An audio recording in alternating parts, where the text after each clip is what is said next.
Hello everyone, मैं doctor विजय श्रीवास्तव अपने YouTube channel miss केम 30 पर आप सभी का स्वागत करता हूं। बायोमॉलिक्यूल्स के आज के सेक्शन में हम प्रोटीन की तृतीयक संरचना या टर्शियरी स्ट्रक्चर ऑफ प्रोटीन के बारे में जानेंगे। इसके पहले हमने आपको प्रोटीन की दो संरचनाएं बताई थी, प्राइमरी स्ट्रक्चर या प्राथमिक संरचना और सेकेंडरी स्ट्रक्चर या द्वितीयक संरचना। प्राथमिक संरचना में बताया था कि इसमें अमीनो एसिड का स्पेसिफिक सीक्वेंस होता है, विशिष्ट क्रम होता है, जबकि द्वितीयक संरचना में हमने बताया था कि जो पॉलीपेप्टाइड चेन्स होती हैं उनकी फोल्डिंग से द्वितीयक संरचनाएं बनती हैं। और वो दो तरह की संरचना हमने आपको बताया, उसमें भी एक अल्फा हेलिक्स का स्ट्रक्चर और दूसरा बीटा प्लीटेड शीट स्ट्रक्चर, ये दो तरह की संरचनाएं बताई थी। अब हम आपको बताने जा रहे हैं प्रोटीन की तृतीयक संरचना या टर्शियरी स्ट्रक्चर। तो प्रोटीन की जो तृतीयक संरचना या टर्शियरी स्ट्रक्चर है, इसमें पॉलीपेप्टाइड चेन्स जो होती हैं वो कई बार मुड़ करके यानी फोल्ड होकर के, कॉइल होकर के, झुक करके यानी बेंड होकर के 3 डायमेंशनल स्ट्रक्चर्स बनाती हैं। मतलब क्या क्या होता है पॉलीपेप्टाइड चेन में?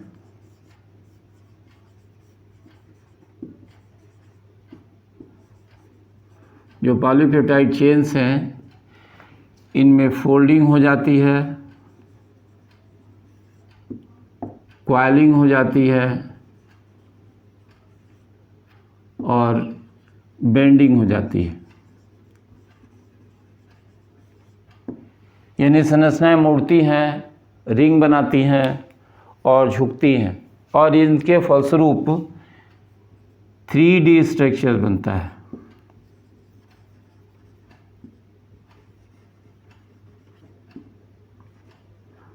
त्रिविम संरचनाएं बनती हैं।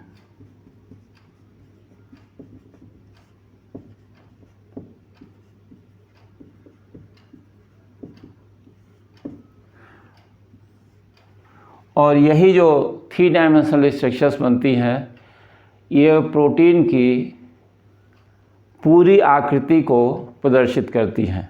यानी किसको रिप्रेजेंट करेंगी? ये कह सकते हैं रिप्रेजेंट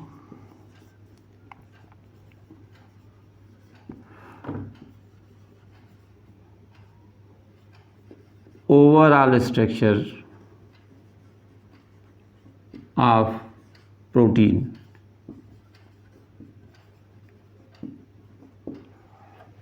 तो प्रोटीन की पूरी आकृति को प्रदर्शित करती हैं, ये बताया हमने। तो ये जो बताया कि पॉलीपेप्टाइड चेन्स में ऐसा होता है, फोल्डिंग, कॉइलिंग, बेंडिंग, ये सब होता है। 3 डायमेंशनल स्ट्रक्चर बन गया और ये 3 डायमेंशनल स्ट्रक्चर क्या एक्चुअली तृतीयक संरचना है। ठीक है। अब ये जो तृतीयक संरचना या जो 3 डायमेंशनल स्ट्रक्चर बना, वो स्ट्रक्चर भी 2 तरह का होता है। मतलब कह रहे हैं कि ये जो 3D स्ट्रक्चर है वो 2 तरह का हो गया। एक हो गया फाइब्रस, यानी कह सकते हैं रेशेदार, और दूसरा हो गया ग्लोबुलर, यानी कह सकते हैं कणिका में या दानेदार। तो इसमें क्या होते हैं? फाइब्रस में जो पॉलीपेप्टाइड चेन्स होती हैं, श्रृंखलाएं होती हैं, वो स्ट्रेस्ड होती हैं और ये जो 3D स्ट्रक्चर बनता है ये वाटर इनसॉल्युबल होता है।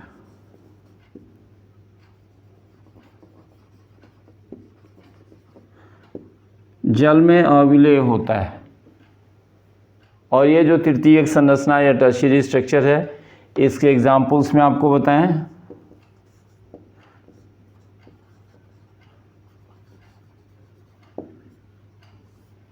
केराटिन, मायोसिन और कोलेजन, ये 3 एग्जाम्पल्स हम आपको बता रहे हैं अभी। तो केराटिन को बताया कि केराटिन जो होता है वो स्किन में, हेयर में, नेल में, फीदर में यानी पंख में ये पाया जाता है। और जो मायोसिन है वो मांसपेशियों में या मसल्स में।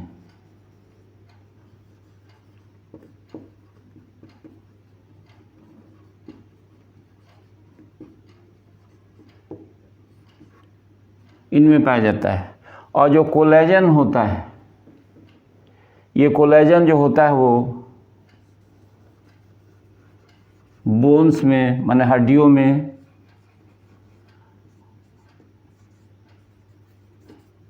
कार्टिलेजेस यानी उपास्थियों में, और जो रुधिर वाहिकाएँ होती हैं, ब्लड वेसल्स होती हैं, उनकी वॉल्स में।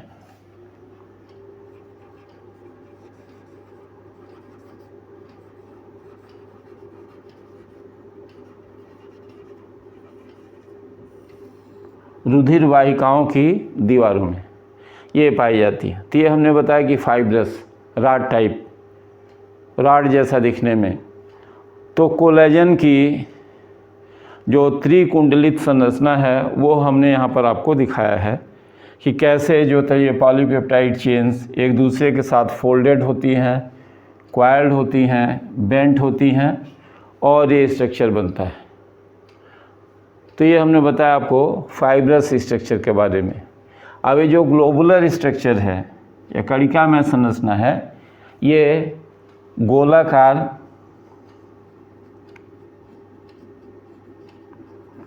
या कह सकते हैं कि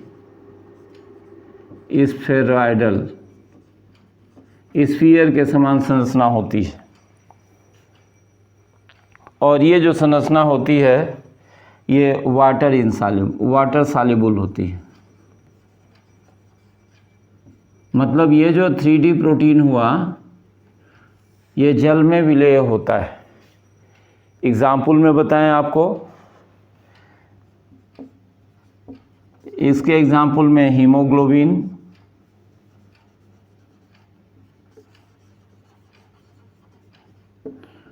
और मायोग्लोबिन।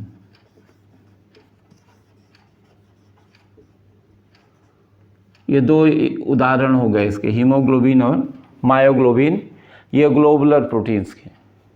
तो ये 3D संरचनाएं बताएं हमने 2 तरह की। अब इसके बाद इन संरचनाओं में जो बॉन्ड्स बनते हैं, जो बल काम करते हैं, जिनके कारण ये संरचनाएं स्टेबल होती हैं, अस्थायित्व प्राप्त करती हैं, उनके बारे में जानते हैं कि कौन कौन से फोर्सेज इसमें काम करते हैं।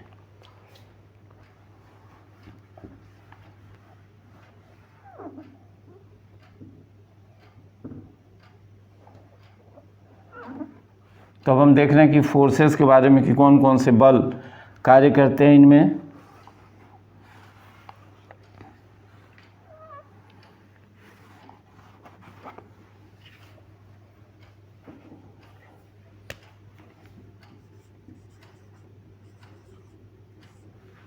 फोर्सेज यानी जो बल कार्य करते हैं, उनमें हाइड्रोजन बॉन्ड,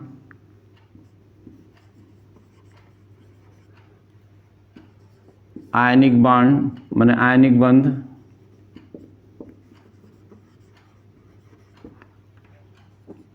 तीसरा हाइड्रोफोबिक इंटरैक्शंस,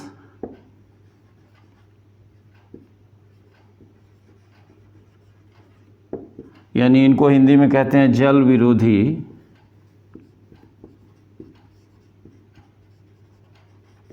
अन्योन्य क्रियाएं,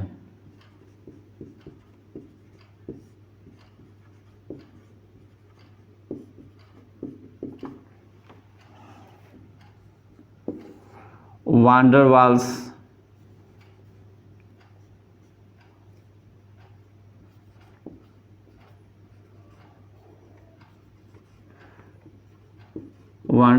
फोर्सेस, और कह सकते हैं इलेक्ट्रोस्टैटिक,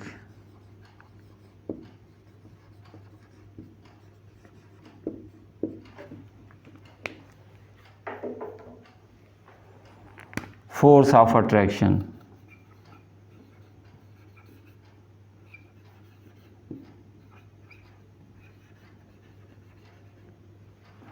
यानी कह सकते हैं स्थिर वैद्युत आकर्षण बल।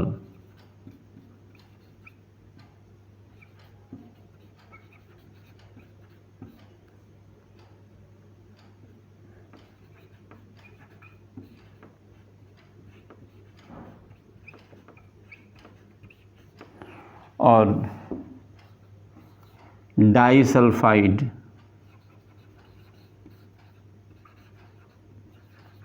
बॉन्ड्स। तो ये हमने आपको फोर्सेस बताया कि कौन कौन से फोर्सेज इसमें काम करते हैं। मतलब जो टर्शियरी स्ट्रक्चर बनता है पॉलीपेप्टाइड चेन से, तो उनको स्थायित्व प्रदान करने में, उनको 3 डायमेंशनल स्ट्रक्चर के रूप में फॉर्म करने में ये फोर्सेस काम करते हैं। अब यहाँ एक महत्वपूर्ण बात और भी बताएं आपको कि 2 वैज्ञानिक,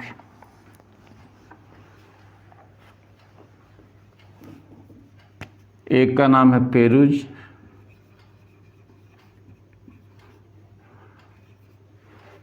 और दूसरा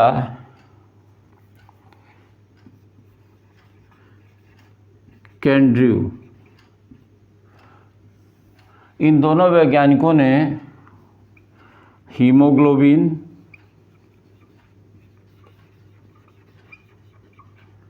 और मायोग्लोबिन, इन दोनों के स्ट्रक्चर की स्टडी किया।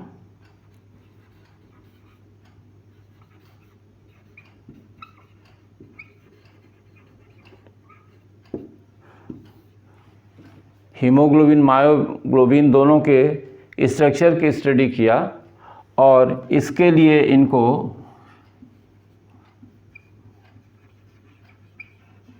नोबेल प्राइज़ ज्वाइंटली यानी संयुक्त रूप से 1962 में दिया गया। मतलब हीमोग्लोबिन और मायोग्लोबिन की 3D स्ट्रक्चर की स्टडी के लिए इन 2 वैज्ञानिकों को 1962 में संयुक्त रूप से नोबेल पुरस्कार दिया गया। अब एक और चीज़ टर्शियरी स्ट्रक्चर में आपको बता दें कि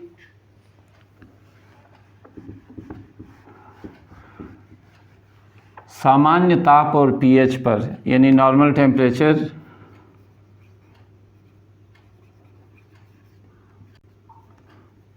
सामान्य ताप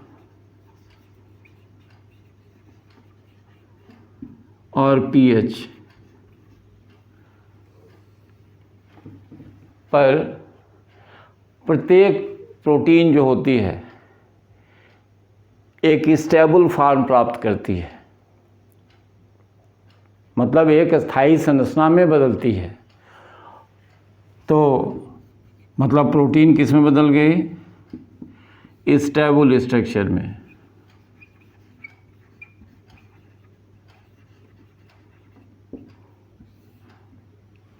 और ये जो स्टेबल स्ट्रक्चर होती है वो इनर्जेटिकली स्टेबल होती है।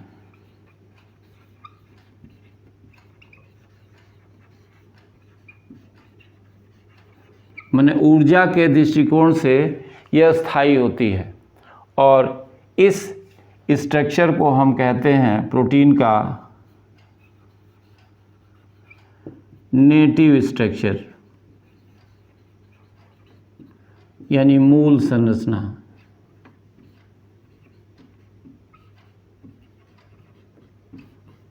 तो इस तरह से हमने आपको बताया कि प्रोटीन का टर्शियरी स्ट्रक्चर कैसा होता है, प्रोटीन की तृतीयक संरचना कैसी होती है।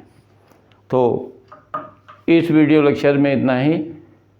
अगले वीडियो लेक्चर में हम आपसे प्रोटीन की चतुर्थक संरचना या क्वाटरनरी स्ट्रक्चर्स के बारे में बात करेंगे और फिर उनमें एक साथ सभी संरचनाओं को प्रदर्शित करेंगे। तो वीडियो लेक्चर्स आप देखते रहिए। इसे अपने कमेंट के माध्यम से बताइए कि आपको ये जो वीडियो लेक्चर है वो कैसा लगा आपको। चैनल को लाइक कीजिए, सब्सक्राइब कीजिए और शेयर कीजिए। बहुत बहुत धन्यवाद।